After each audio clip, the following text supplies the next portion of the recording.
Circular motion, वृत्तीय गति। इस एजुकेशन वीडियो में हम सर्कुलर मोशन को समझेंगे। जब कोई बॉडी किसी सर्कुलर पाथ में मोशन में रहती है तो उस मोशन को सर्कुलर मोशन कहते हैं। इसके एग्जाम्पल हैं moving moon around the earth, athlete running on a circular path. Different planets का सन के चारों तरफ चक्कर लगाना सर्कुलर मोशन का एग्जाम्पल है।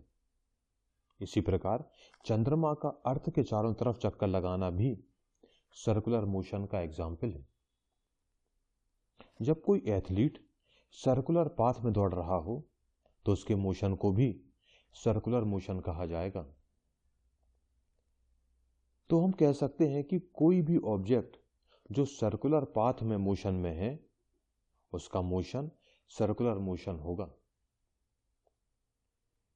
जैसा कि हम डायग्राम में भी देख रहे हैं, सर्कुलर मोशन के दौरान बॉडी की स्पीड कांस्टेंट रहती है, परंतु हर एक पॉइंट पर उसका डायरेक्शन बदलने के कारण वेलोसिटी भी बदलती है।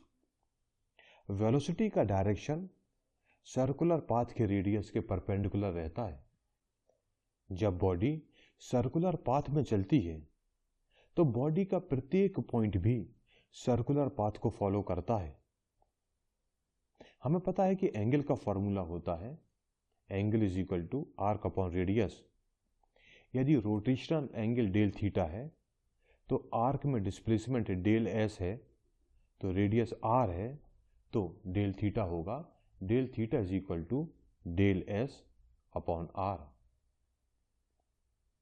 इस डायग्राम में ए बी आर्क है, वह इसमें डिस्प्लेसमेंट डेल एस है, आर रेडियस है, तो रोटेशनल एंगल होगा del theta is equal to del S upon R. Rotational angle, घूर्णी कोण। रोटेशनल एंगल को एंगुलर डिस्प्लेसमेंट भी कहा जाता है। कोई बॉडी किसी सर्कुलर पाथ में टी समय में जितना एंगल सर्कुलर पाथ के सेंटर पर बनाएगी वह एंगुलर डिस्प्लेसमेंट या कोणीय विस्थापन कहलाएगा। Rate of change of angular displacement is known as angular velocity. तो एंगुलर वेलोसिटी क्या है? Rate of change of angular displacement. Angular displacement में परिवर्तन की दर को कोणीय वेग या एंगुलर वेलोसिटी कहते हैं। इसे ओमेगा से डिनोट करते हैं। इसकी यूनिट है रेडियन पर सेकेंड। अब हम देखते हैं relationship between angular velocity and linear velocity, यानी कि रेखीय वेग और कोणीय वेग में संबंध, v और ओमेगा में संबंध। माना कि कोई पार्टिकल p r रेडियस के सर्कुलर पाथ पर चल रहा है। सर्कुलर पाथ का सेंटर O है। माना कि पार्टिकल डेल t समय में सेंटर पर एंगल डेल थीटा बनाता है। पार्टिकल की एंगुलर वेलोसिटी होगी omega is equal to del theta upon del T, और लीनियर वेलोसिटी होगी v is equal to displacement upon time P Q upon del T. Arc P Q होगा P Q is equal to R into del theta. अब equation 3 को equation 2 में रखें तो हमें मिलेगा v is equal to R del theta upon del T. Equation 1 को equation 4 में रखने पे इक्वेशन 1 क्या थी?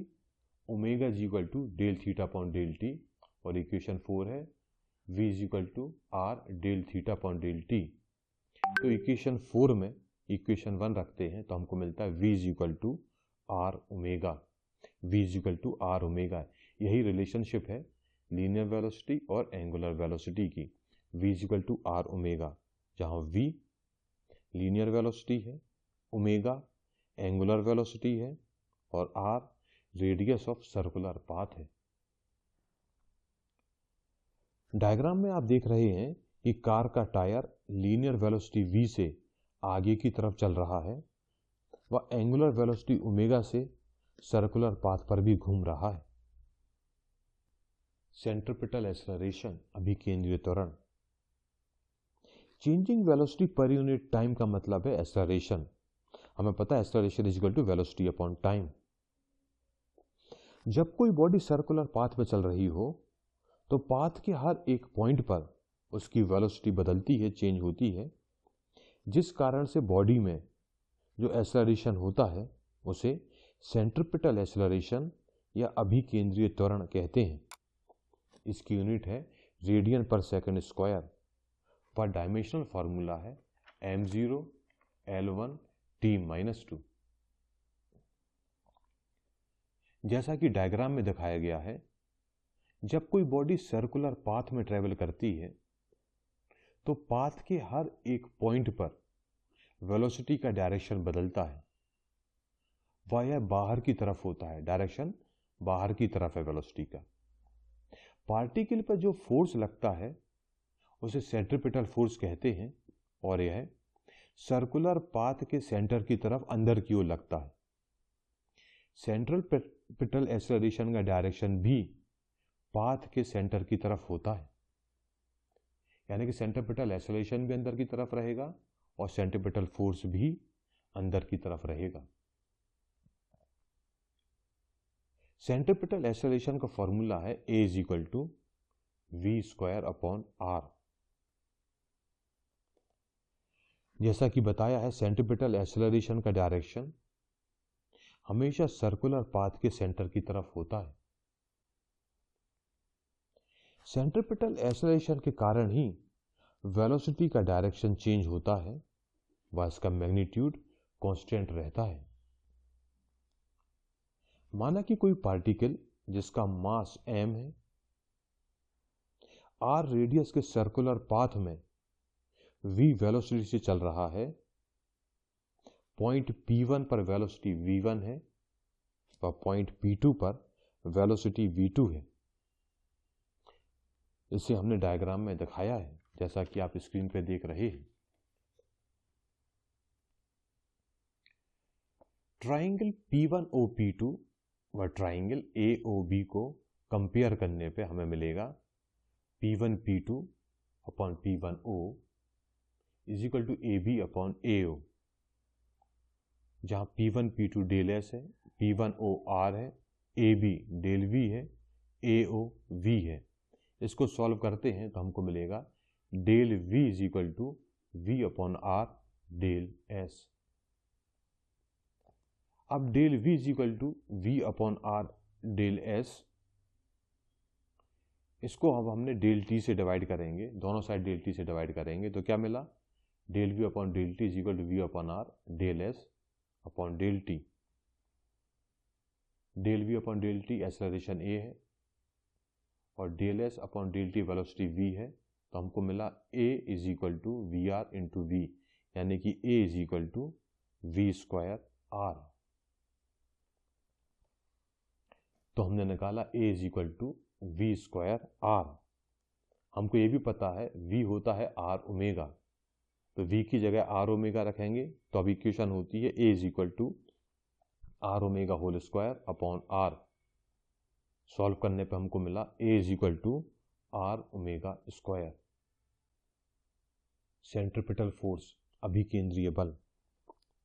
न्यूटन सेकंड लॉ से हमें पता है कि किसी भी ऑब्जेक्ट में एक्सेलरेशन हो तो वह फोर्स को भी एक्सपीरियंस करेगा। यूनिफॉर्म सर्कुलर मोशन में गतिमान, यानी कि यूनिफॉर्म सर्कुलर मोशन में चल रहा किसी भी ऑब्जेक्ट पे जो फोर्स लगता है उस फोर्स को सेंट्रिपिटल फोर्स या अभिकेंद्रीय बल कहा जाता है। माना कि m मास का कोई ऑब्जेक्ट v वेलोसिटी से r रेडियस के पाथ पर चल रहा है, तो इसके लिए अब हम सेंट्रिपिटल फोर्स निकालेंगे। न्यूटन सेकंड लॉ से हमें पता है F is equal to ma, और A अभी हमने निकाला था centripetal acceleration is equal to V square upon R। तो हमारी इक्वेशन हो रही है F is equal to mv square upon R। हमें यह भी मालूम है V is equal to R omega होता है, तो अब हमारी इक्वेशन बन जाएगी F is equal to M R omega whole square upon R. Solve करने पे हमें मिलेगा F is equal to M R omega square. जैसा कि डायग्राम में दिखाया गया है कि कोई बॉडी जिसका मास m है वह r रेडियस के सर्कुलर पाथ पे चल रही है, तो बॉडी पर लगने वाला सेंट्रीपिटल फोर्स सर्कुलर पाथ के सेंटर की तरफ लगेगा। इस डायग्राम में भी दिखाया गया है कि सर्कुलर पाथ में बॉडी कहीं भी रहे, सर्कुलर पाथ में बॉडी कहीं भी रहे, सेंट्रीपिटल फोर्स हमेशा पाथ के सेंटर की तरफ रहेगा व हर एक पॉइंट पर वेलोसिटी का डायरेक्शन भी बदलेगा। सेंट्रीपिटल फोर्स हमेशा सर्कुलर पाथ के सेंटर की तरफ रहेगा। यदि कोई ऑब्जेक्ट सर्कुलर पाथ में चल रहा है और सेंट्रीपिटल फोर्स को हटा लिया जाए तो ऑब्जेक्ट स्ट्रेट लाइन में पाथ के टेंजेंट की दिशा में बाहर की तरफ जाएगा। एग्जाम्पल ऑफ सेंट्रीपिटल फोर्स, किसी रस्सी के सिरे पर पत्थर बांधकर उसे घुमाने पर रस्सी में टेंशन का कारण सेंट्रीपिटल फोर्स होता है। जब कोई कार सड़क पर यू टर्न लेती है तो सड़क व टायर के बीच का फ्रिक्शनल फोर्स के कारण ही नेसेसरी सेंट्रीपिटल फोर्स उत्पन्न होता है। सेंट्रीफ्यूगल फोर्स, अपकेंद्रीय बल। जैसा कि न्यूटन थर्ड लॉ में पढ़ा है हमने, every action has equal and opposite reaction. प्रत्येक क्रिया की उतनी ही परंतु विपरीत क्रिया होती है। तो सेंट्रीपिटल फोर्स का अपोजिट फोर्स सेंट्रीफ्यूगल फोर्स होगा। सेंट्रीफ्यूगल फोर्स ऑब्जेक्ट को सर्कुलर पाथ के सेंटर से बाहर की तरफ ले जाता है। यह फोर्स वास्तव में नहीं होता बल्कि एक इमेजिनरी फोर्स है। डायग्राम में हम देख रहे हैं कि सेंट्रीपिटल फोर्स अंदर की तरफ व सेंट्रीफ्यूगल फोर्स बाहर की तरफ है। सेंट्रीपिटल फोर्स व सेंट्रीफ्यूगल फोर्स में क्या अंतर है? What are the differences between centripetal force and centrifugal force? Centrifugal force का मतलब है कि कर्व्ड पाथ पर ऑब्जेक्ट की सेंटर से दूर रहने की टेंडेंसी। जो फोर्स ऑब्जेक्ट को सर्कुलर पाथ पर बांधकर रखता है वह सेंट्रीपिटल फोर्स है। सेंट्रीफ्यूगल फोर्स का डायरेक्शन रेडियस से बाहर की तरफ होता है, जबकि सेंट्रीपिटल फोर्स का डायरेक्शन सर्कुलर पाथ के रेडियस से सेंटर की तरफ होता है। सेंट्रीफ्यूगल फोर्स का एग्जाम्पल है चलती हुई व्हीकल के टायर से धूल का बाहर की ओर उड़ना। सेंट्रीपिटल फोर्स का एग्जाम्पल है किसी सैटेलाइट का प्लेनेट के चारों तरफ चक्कर लगाना। दोनों का फॉर्मूला होता है F is equal to mv square upon r। Centrifugal force 1659 में हाइगेंस ने दिया और सेंट्रीपिटल फोर्स 1684 में न्यूटन ने दिया। सेंट्रीफ्यूगल फोर्स एक इमेजिनरी फोर्स है जबकि सेंट्रीपिटल फोर्स रियल फोर्स है। Bending of a cyclist on a circular road, वृत्तीय पथ पर साइकिल चालक का झुकाव। जब कोई साइकिलिस्ट सर्कुलर रोड पर मुड़ता है तो वह सर्कुलर पाथ के सेंटर की तरफ झुक जाता है ताकि वह स्लिप ना करे।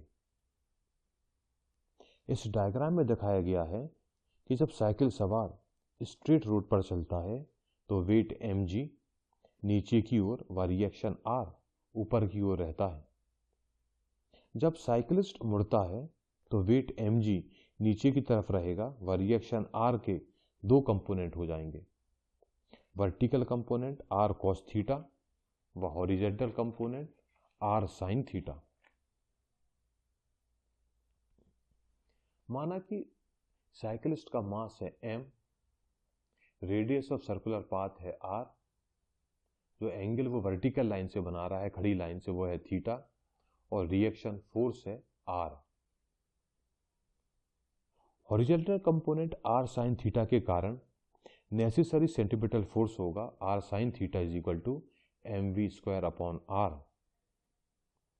Vertical component r cos theta weight को बैलेंस करेगा, तो यह होगा r cos theta is equal to mg। अब इक्वेशन 1 को इक्वेशन 2 से डिवाइड करते हैं तो हमको मिलेगा r sin theta upon r cos theta is equal to mv square upon r upon mg।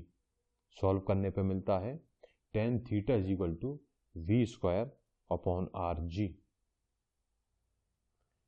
Cyclist slip ना करे इसलिए एंगल थीटा कम होना चाहिए। एंगल थीटा तब कम होगा जब वेलोसिटी v कम हो व सर्कुलर पाथ का रेडियस r ज़्यादा हो।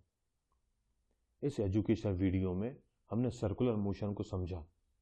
यदि आपको कोई डाउट या क्लैरिफिकेशन है तो आप स्क्रीन पर दिख रहे मेल के थ्रू कांटेक्ट कर सकते हैं। फिजिक्स के दूसरे वीडियो देखने के लिए स्क्रीन पर दिख रही वेबसाइट पर विजिट करें। थैंक यू, धन्यवाद।